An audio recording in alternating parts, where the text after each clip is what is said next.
You're listening to I Love It When, and I'm your host, Mo. I'm a speaker, coach, and connector. You're in the right place if you're looking for some inspiration and you're ready to truly embrace who you are. My intention with this podcast is to help you see that you are so much more powerful than you realize.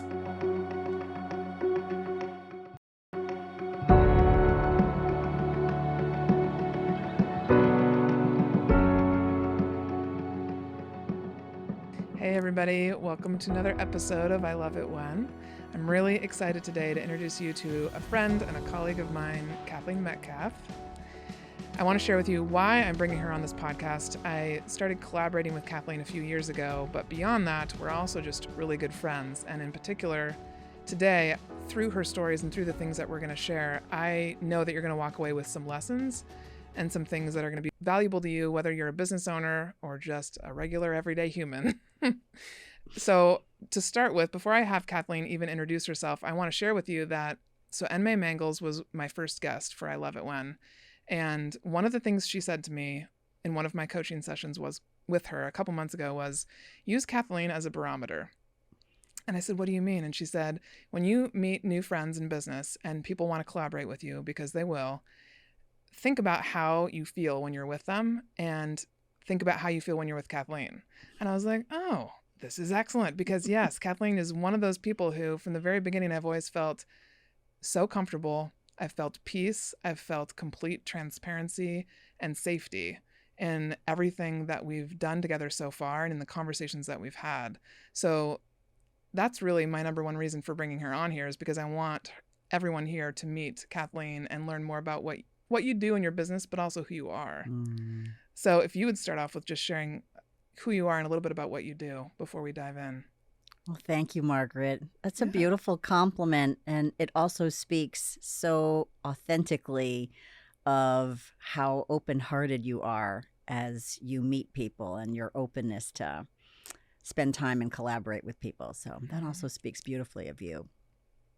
So I'm Kathleen Metcalf, and I live in Vermont.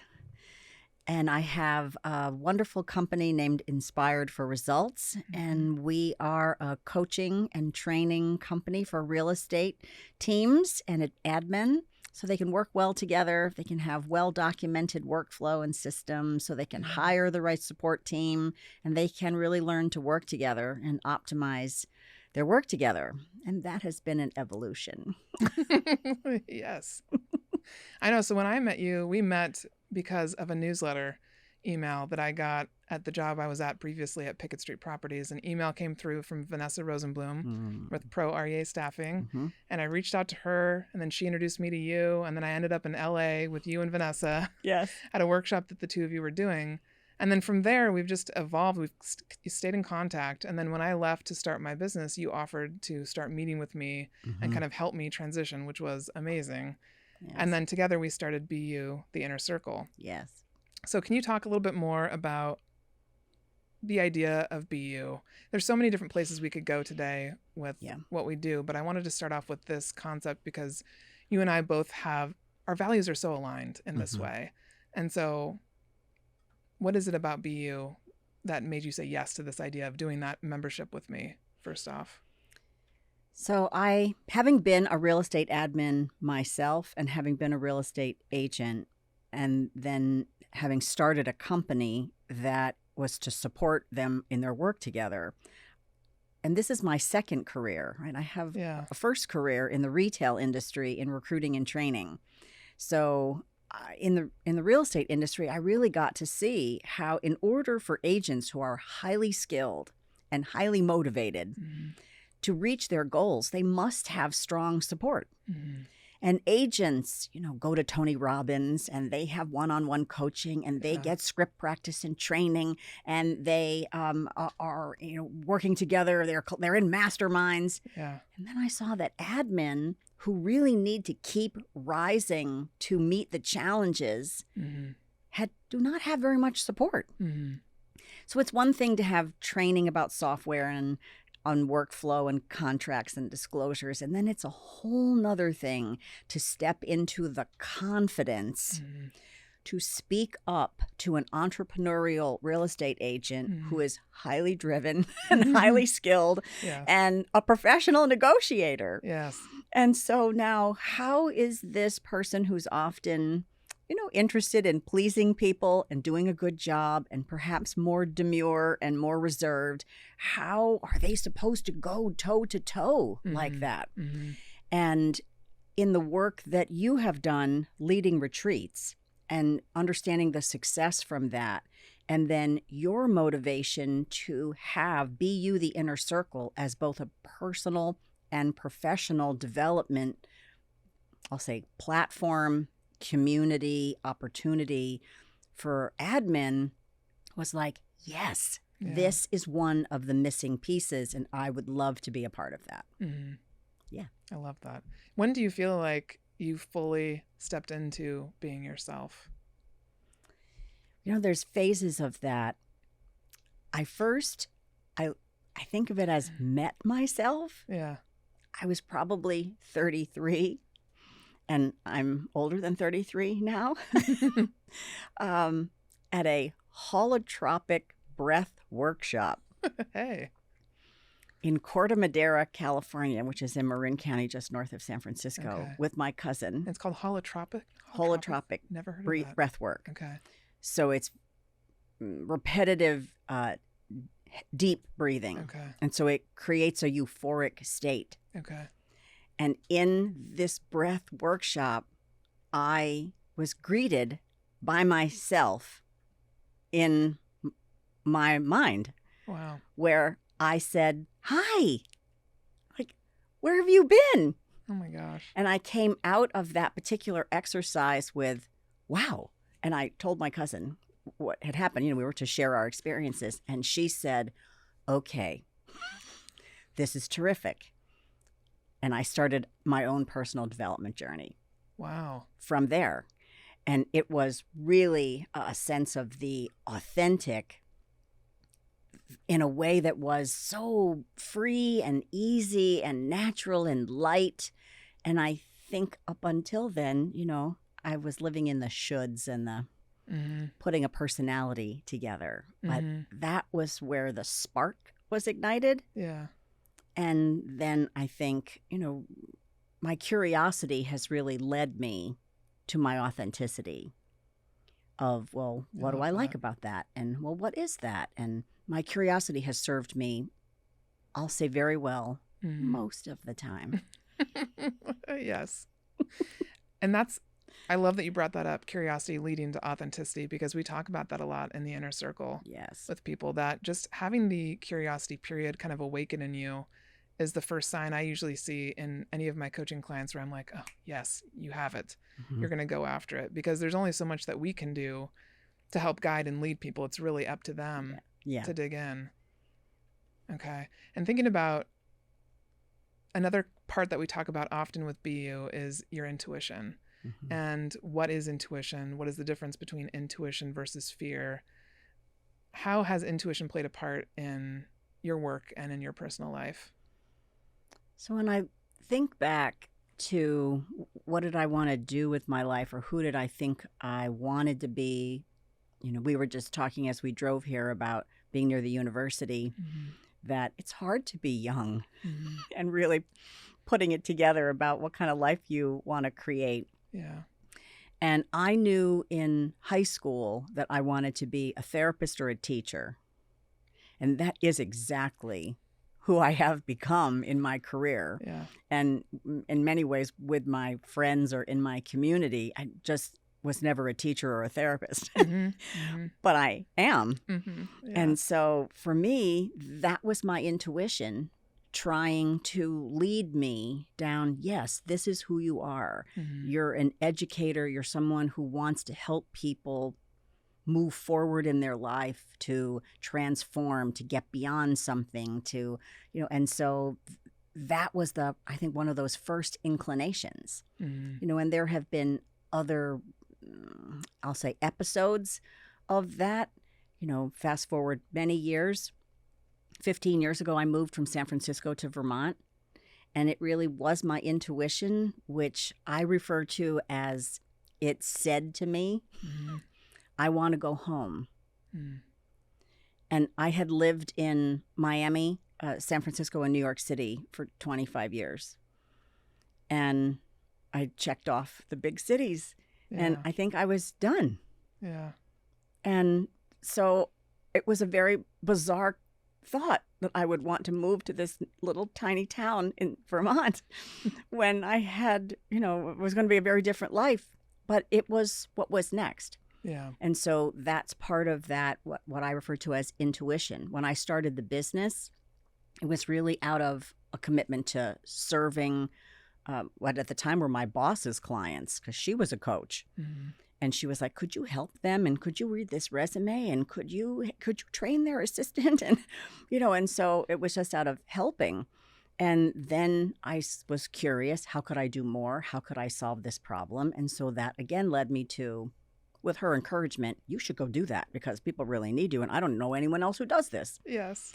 And so I think that combination of openness, curiosity, what is the opportunity, then leads me to my intuition is helping me solve problems, evolve. And I really do see that it is a part of the commitment to wanting to make a difference. Yeah, yeah. And then you and I talk often about how something else that I think we both noticed right away is how intuitive we are and how we act upon that intuition. So when we're coaching, we don't have an outline of like, this is, unless there's something specific we need to cover with our client, it is very much deep listening. I feel like intuition is really just listening, whether it's to yourself or to someone else, but you're listening so intently and so presently with that person, you catch things that other people wouldn't catch, but they would catch if they were paying attention. Yes. And so that is a skill that I think everybody can develop, Agreed. But it's not something that most people do right now. And so if you were going to share with someone who's listening today on what they could do to sharpen that skill, what would you recommend? Because I think that is absolutely your secret sauce. And that's the presence that you bring to the inner circle, to your clients, to your company. Yeah, because I feel seen with you. And I think that's how people feel with me as well. And I think it's due to this deep listening. The literal skill of deep listening, I am sure I got to practice by being a recruiter. And in being a recruiter, I mean, I've probably interviewed for sure hundreds of people. Yeah. Probably over 1,000, but definitely hundreds. And at one point, I was a college recruiter, and I went to several, maybe 11 universities, and I would interview 15 people a day. Oh, wow. It was a little grueling, but the practice of staying focused, having set questions that we had come up with to ask. And part of it might have been the mundaneness of asking the same questions. Yeah. So I didn't need to think about what I was going to say. Yeah. My job was to say this question and then pay attention. Yeah. And I learned to pay attention to what people did say, and I learned to pay attention to what people did not say. Yes. And ask follow-up questions or just make note of what was left out. Or what they might have shared but didn't talk about, And so that practice also, I think, cleared the way that I didn't have to prove anything. I wasn't practicing what I was going to say. Yeah. Because most people listen to respond as opposed to listen to understand. And it's something that's easy to practice. It just means sometimes you put aside your opinion, like, don't have an opinion. Opinions can be very expensive and very time consuming. So what if you just listen, ask questions, pay attention, don't have to talk about yourself, don't have to have a reply, a response. If someone then wants to ask you, well, what do you think? It's also okay to pause, take a moment. It's also okay to say, well, I don't know. I haven't really spent much time thinking about that, but here's my initial thought. Yeah. And so I think that anyone can learn to do that, but I think there's also, for me, a deep caring that I do really want people to be seen, experienced, and to give them opportunity for, well, what's next for them, or how could I help them? Yeah, there's something that you said there about that. I think we are taught or we're conditioned to believe that we need to have that response automatically, and it's encouraged. And so I remember that in school thinking, well, I don't have the response right away because I need to think about it. And so I would write about it when we had writing assignments in high school. I remember this, and my teachers would be like, why didn't you share this in class? And I would say, I didn't think that quickly. And so then I started to think that I was slow and stupid, like I'm not that smart. Okay, that's all right. Like, I'll figure out what I'm going to do with my life. But I realized, oh no, I just think through all the possible consequences, and then I really listen. I really am listening to people. And I think that's important for people to know, like what you just said is so clear and so important, that you do not have to have a response right away. In fact, you're not really supposed to. You're actually just supposed to be listening. And then if you are having a conversation and that other person cares about you, right, which is a way you can discern whether or not you want to collaborate or be friends with that person, they will ask you what you think. But your job is not to be thinking about what you're going to say. You're actually missing the entire conversation by doing that. Yes. Yeah. So that comes up for me in your business all the time. And I think that's where you get to be so good at networking too, because when you meet with people and they really see you and they feel seen, they want to work with you. And and I appreciate that. And it's been interesting to make a hybrid of having curriculum, duplicating what you do, how I coach, and then leaving room for intuition. What is happening for someone? What do they really need? Are you going to value the curriculum over the situation that this person is in, and how you can help them through it or beyond it? And so we have been able to develop curriculum, and at the same time, it's not training per se, right? We do have training, but our coaching is a hybrid again of some training and coaching, but coaching involves asking questions and listening. Yeah. And so it's got that same flavor as interviewing, where you ask questions and then you quiet your mind and pay attention. It's okay to take notes too. Yeah. And then also, I love the word discernment, which is really allowing information to come in and then evaluating. And I love the word discernment as opposed to judgment or opinion, but it is using the information for like what is valuable, or how does something apply, or using it for how do you want to make a decision about what to do from there with that information. And that becomes really valuable as you use your intuition to guide you. Yes. Is discernment. Yes. Yeah, I very much agree with you. I think, so you've already shared a little bit about how your intuition has aided you in your journey in business and in life. What would you say are some of the biggest challenges or obstacles you've had in your life where you've had to either immediately turn to your intuition, or eventually, or you realized you didn't follow your intuition? Well, I have some, I have salt and pepper hair, so I have some living behind me and hopefully a lot of living ahead of me. But I have definitely had challenges. One of my biggest challenges was my ego. And that was systematically crushed over time. And so, well, I still have one because I'm a human, right? But, and I have alcoholism in my family.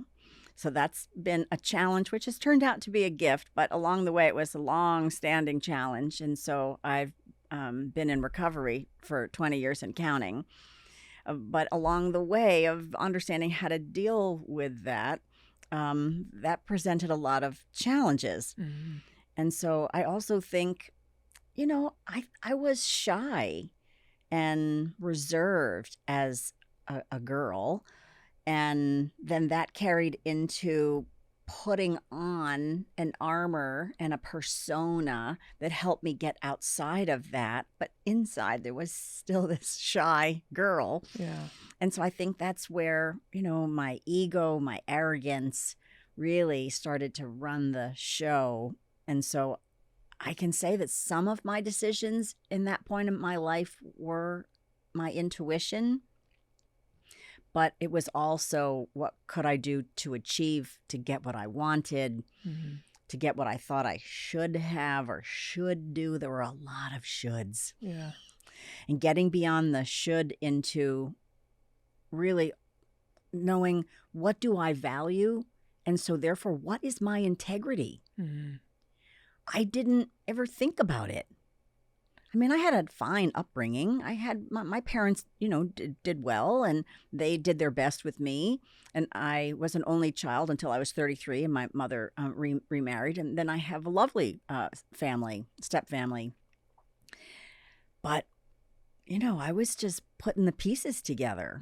And so that became very challenging to put together and then to undo. To allow authenticity to come forward. But that really happened after I was 40. Yeah. Which seems to be, that age keeps coming up. When I had Jared Burton on the podcast last, we were talking about how after 40, it seems like you really start to care less about what people think. Yeah. It's freeing. It's so freeing. And at the same time, like you said, you have all these shoulds that have been put on by family, friends, school, society. Oh, you should be doing this, you should be doing that. And you kind of live by that until you're like, I'm done with this. But everybody has to come to that realization on their own of like, how long are you willing to keep doing those shoulds? And there's a lot of people who just keep doing that. Yes. And they're just okay with it. Yes. Yeah. Yeah. I think the ability, the freedom, the flexibility to be honest with oneself also takes practice and support. And sometimes friends that say, well, if you ask them, well, what do you think? And they say, what's more important is what you think, and put it back on you. And I have friends like that. So to be able to look inward, be honest with yourself, so you can then be honest with making a decision or with a spouse or a partner or a friend or a family member.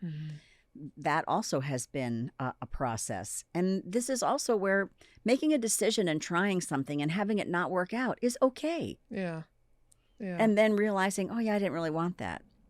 Or what is that country western song? Thank God for unanswered prayers. Like sometimes you want something and then it doesn't happen. And then you realize later, like, oh, I'm so glad that didn't happen. Yes.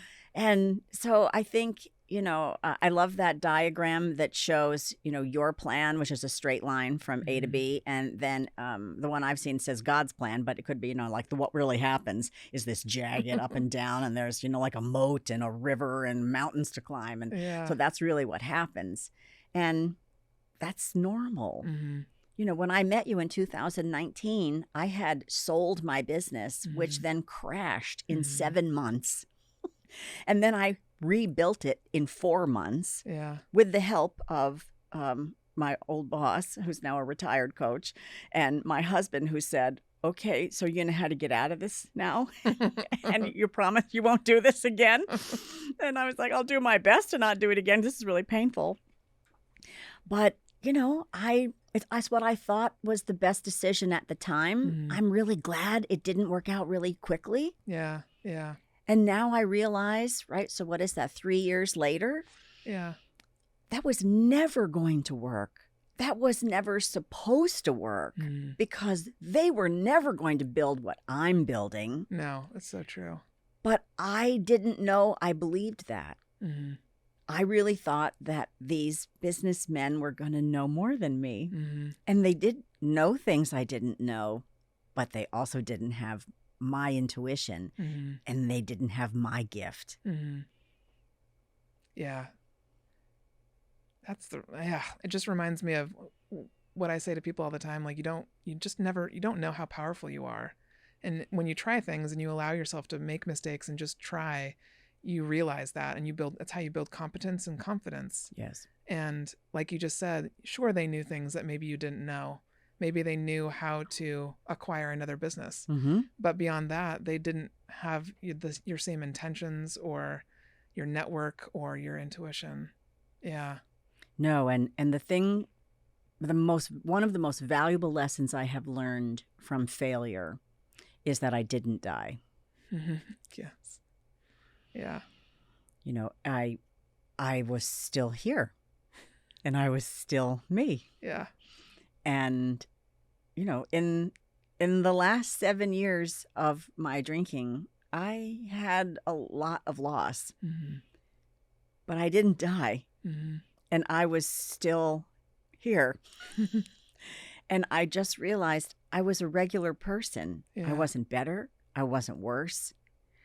That I was left with making a decision about, well, what are you going to do now? What are you going to do about all the mess you're making now? And it was really left with, okay, I think I surrender. I surrender. The thing that I thought I would never be, I have become. And so then, but there's a solution for that. It's not the end of the world. I didn't die. Yeah. And could there be life without that? There is. It's a terrific life. And so it was just part of the journey. But, it was painful. And it was awkward and uncomfortable and embarrassing and all those things. But okay. Yeah. It was the human experience again. And then I became a different person. And I have to say, I guess it had to happen because that ego and that persona and all that armor I had put on got really crushed. And what was left was authentic. So whatever it takes to melt that off is, I guess, what it takes. Yeah. And it's okay.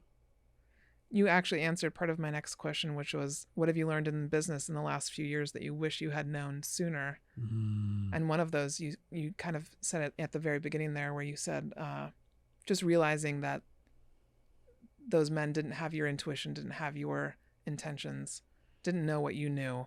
Right. Yeah. Well, I don't think I understood the value of feminine leadership. And I'm in a mastermind with some really wonderful women. And at one point I said, I really need to do more planning, and I really need to know my numbers more, and I really need to this, and I really need to that. I said, but I'm doing this and I'm doing that. And they leaned in, it's all women, they leaned into their Zoom cameras and said, this is feminine leadership. Because I was using my intuition, what I saw as opportunity, what I thought was best for everyone, what was egalitarian, what was generous, what was kind, what did I think would make the biggest difference, not only for myself and my bottom line, but for anyone who was involved. And so I was unwittingly comparing myself to a traditional model of what business leadership was supposed to look like that I learned in college and that I would learn on YouTube or, whoever else you follow. And they could be male or female. So when I say feminine leadership, I just mean that style of working with people that I really see is what humanity needs, what America needs, what business can benefit from, so that people love to work. Because that's really been one of the biggest surprises to me. I was kind of a spoiled only child, and I did not want to work. I didn't want to go to college either. When I went to work when I was, 15, 16, I loved it. And my mother had to drive me. I didn't even have a driver's license, right? She took me to the mall in New Jersey, right? And I worked in the mall, and I worked for the Limited store, and they taught me about fashion and about outfits and about how to organize things from short sleeve to long sleeve and light colors to dark colors. I was in heaven. And it's really never gone away. And so I want everyone to love their job and to love working and to find it a creative expression. And so from that point, then of having this entrepreneurial spirit that I've tried to beat down a couple of times and it just always comes back. So now I'm totally surrendered. But to be able to see, I want to have that be an environment and to teach that so that more people can have it, because we spend a lot of time working. But it is a way to, have expression and be able to not only just make a living if you want this kind of life, right? But to really feel that you're becoming more of who you are as you do whatever it is you do. I don't know if that answers your question. Oh, no, it does. And I think, yeah, my question was, in the last few years, what do you wish you had known sooner that you learned in the last few years? Oh, that mistakes don't kill you. Yeah, that's a big one.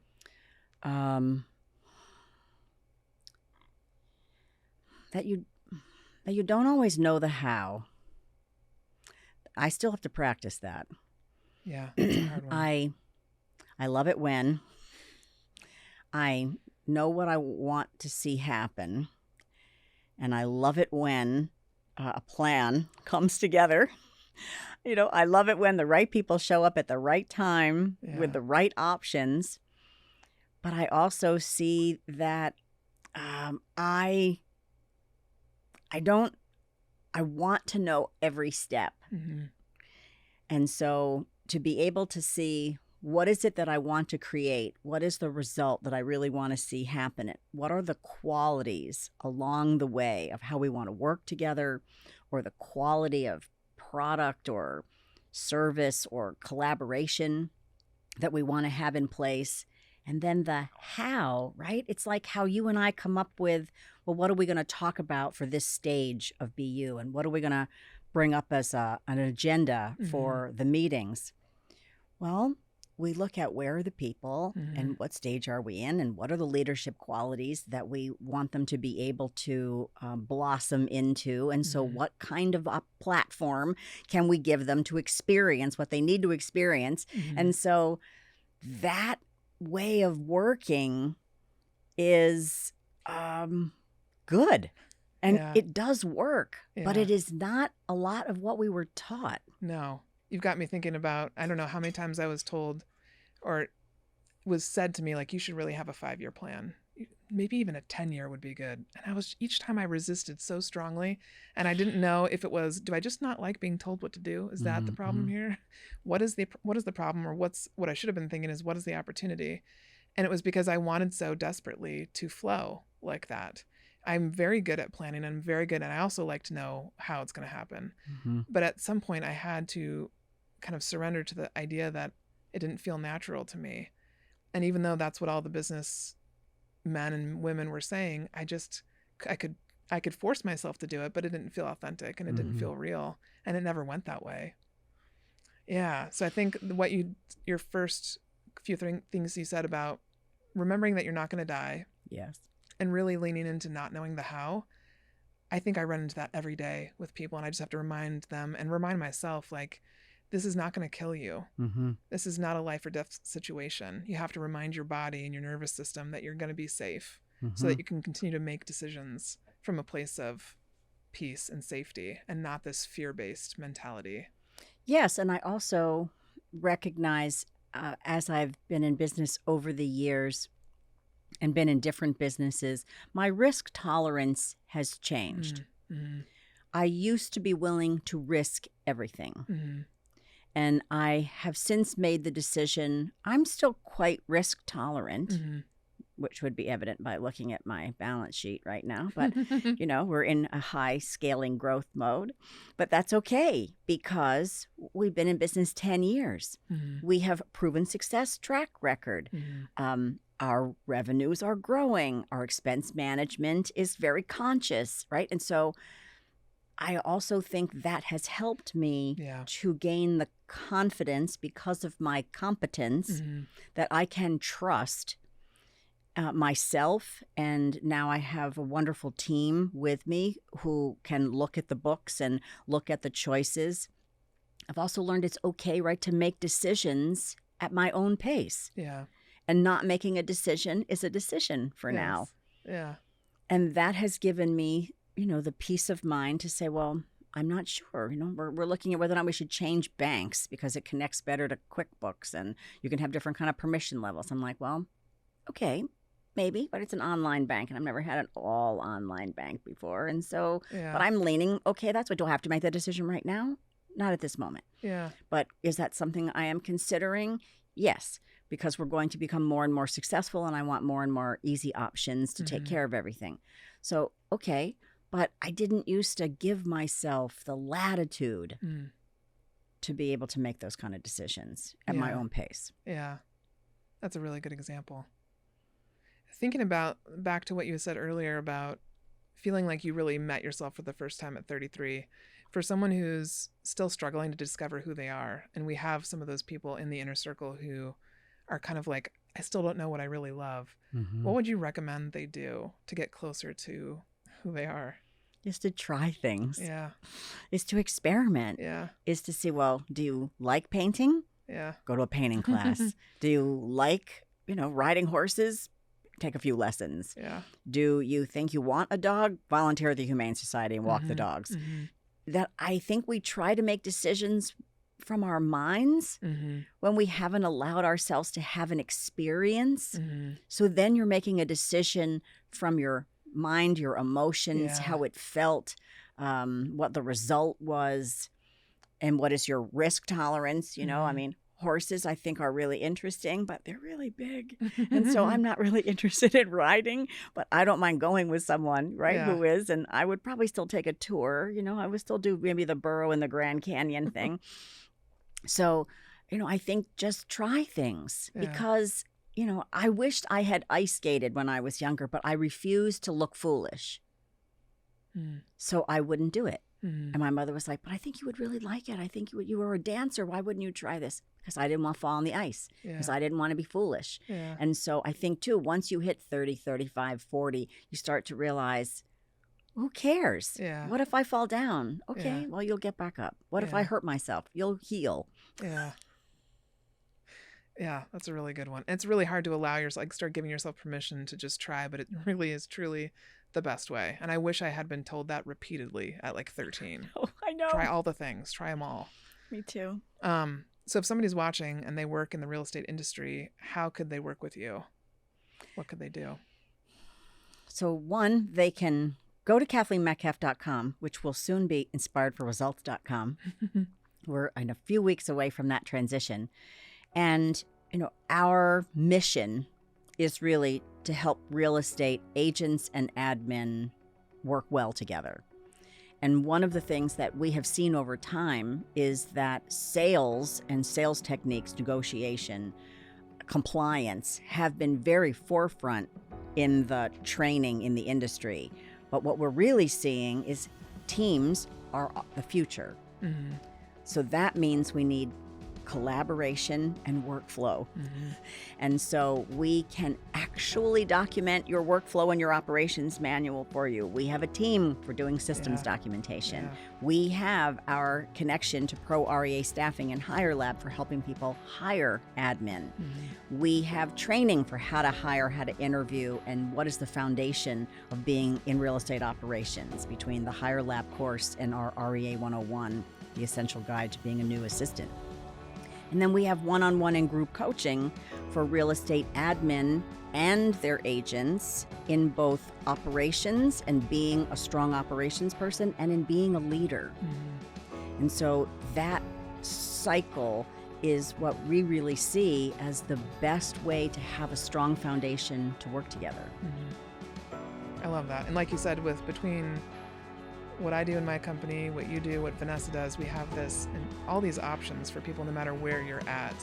So yeah, if you're watching and you're curious, go to her website, check it out, and then you can email her, you can email me, and I'll put you in touch with Kathleen.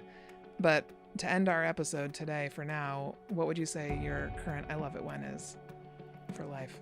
Oh, I love it when a collaboration of separates comes together to make a whole. Right? We don't have to do everything. We can find the people who love to do what they do. And then I love it when, right? There's a great retreat and you can be the facilitator. I love it when there's a really great collaboration. Thank you for coming all the way out from Vermont to do this in person. And for those of you that are watching, please, there'll be details in the notes about how to reach out to Kathleen. But thank you for tuning in and for watching, and please feel free to share this episode with anybody you know that could find value in it.